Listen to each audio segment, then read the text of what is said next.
So for those of you guys right now who are following along, you should know this. You should know how many you're selling versus what your LTV is. So this number should go there. Price divided by churn. Okay. Now you then say, okay, what should I price my thing at? All right. So that's the question we're asking. Now we had to do these first things so you have a little bit of context so that we can try and answer the question. All right. So what I want to do is walk you through every increment because everything affects everything. All right. So let's say that you get, I'll just do a new page to make it nice and clear. All right. So this is number 3. So this is what's my price? All right. Question mark, question mark, question mark. Okay, great. So let's say we get 100 clicks to our page. All right. We're good there. So I'm going to say clicks. Great. We've got 100 clicks. Fantastic. Now with 100 clicks, let's say that we're converting on our page 5%. All right. Just for simple math. All right. So this is our conversion rate on the page. Fine. Our price, we're going to use Addie's price to make this simple. All right. Is $100 and our LTV is 1,000. All right. Actually, I'm going to move this over here. All right. So churn is 10%. LTV is 1,000. You guys starting to see a picture here? Because this is how you get a holistic idea of how a business functions. Like you can see the pulse of a business. As soon as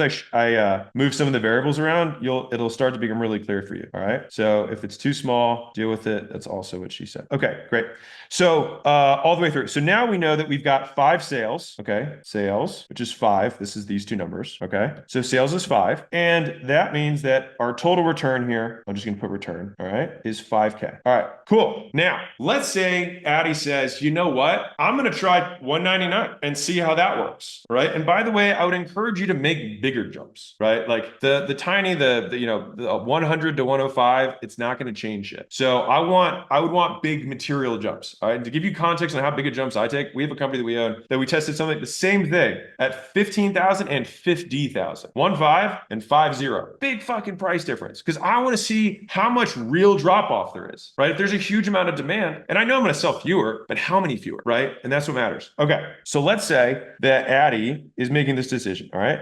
And so she wants to have this new price of 199. Cool. Everybody with me? Okay. Now, what do we think our conversion rate drop's going to be? So we got 5% at 100. Do we think we're going to get 3.5? Do you think it's 4? Do you think it's 3? What do we think? What are we thinking? Let's go with 3. I'm going to go with 3. All right. 3%. All right. But here's the thing. Here's the kicker is that you think, okay, well, if it goes from 5 to 3, that immediately we make more money.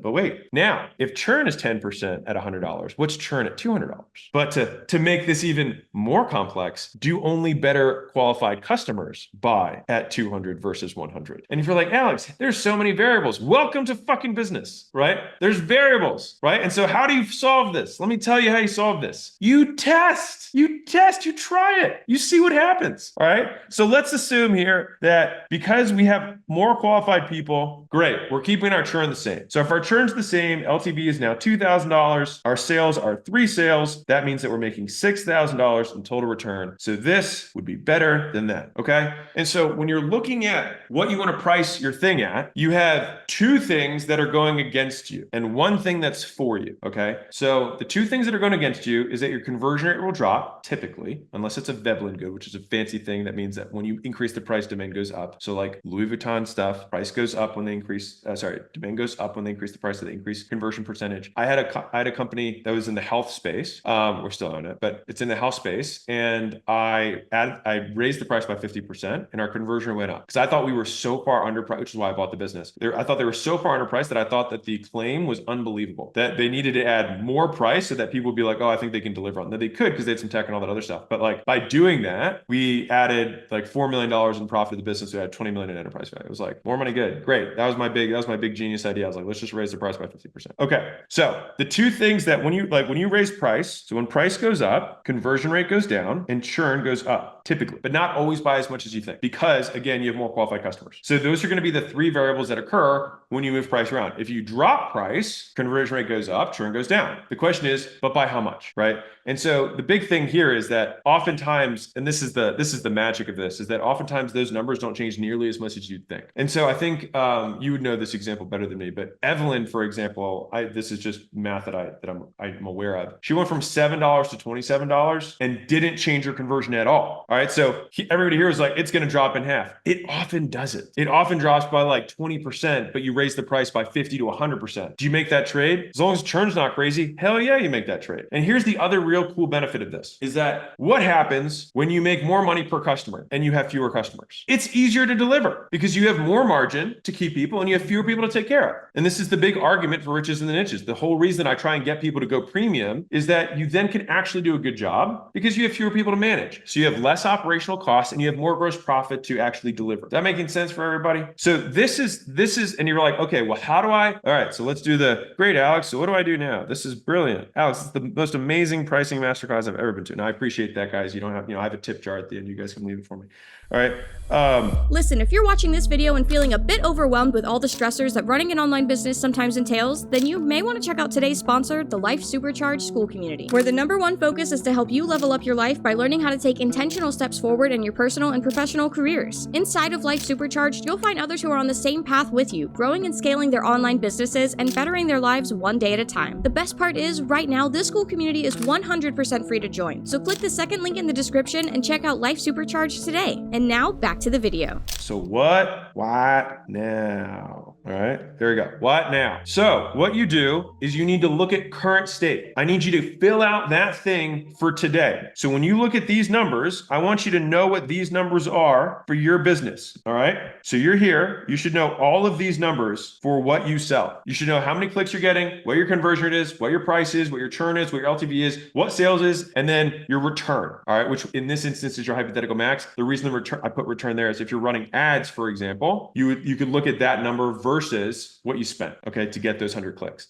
And so this is fundamentally what the return, the economic arbitrage that exists in a business is this amount of money versus advertising, which is what it costs you to get that. That's it. That's what it is. It's LTV to CAC. And LTV to CAC, if you take out the per unit basis, just how much do I make from how much I spend? Like LTV is per customer. CAC is per customer. If you just remove out the per customer, it's just how much did I spend in advertising? How much did I make back? That's it. Okay. So once you have this all detailed out, nice and pretty, all right, then you say, well, I'm going to raise my price and I'm going to raise it to 147, whatever. And just look at your conversion rate. Because if your conversion rate, let's say, drops to 4.5% and your churn stays about the same, you just raised revenue by about 50%, 45% to be technical. But what a hell of a deal. Now, here's where it gets even crazier. Let's say your business is running on 30% margins. All right. So let's say we've got a $10,000 a month community. All right. And we're running 30% margins, which means we have $7,000 per month in cost.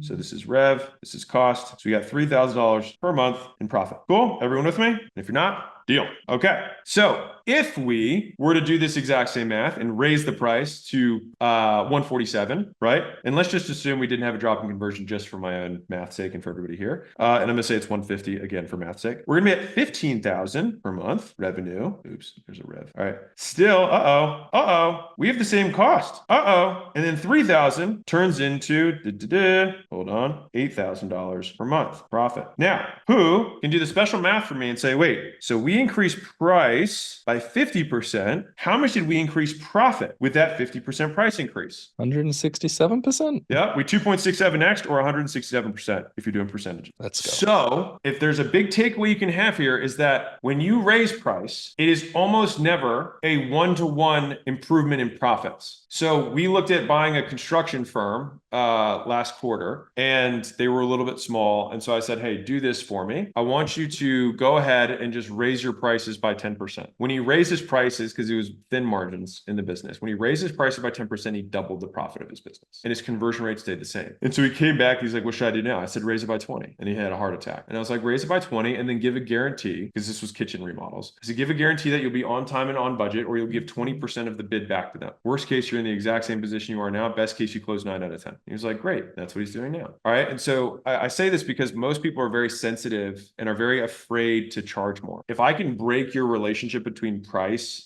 in business, it will make you a huge amount of money. It does not matter whether you think something's expensive or not. And it doesn't matter if you think it's cheap. It just matters what people who click and buy or what you're selling someone over the phone, right? That's all that matters. And you have to be able to be divorced enough to say, because here's where it gets tough is, you can unshare this thing now. How do I unshare this? Hopefully we don't need that again. This clip was taken inside of the Skool Games, which is literally free to join. So if you want to talk to AlexHormozi live every week, then click the link in the description and join right now. 54.1% of people who started paid community in Skool make money.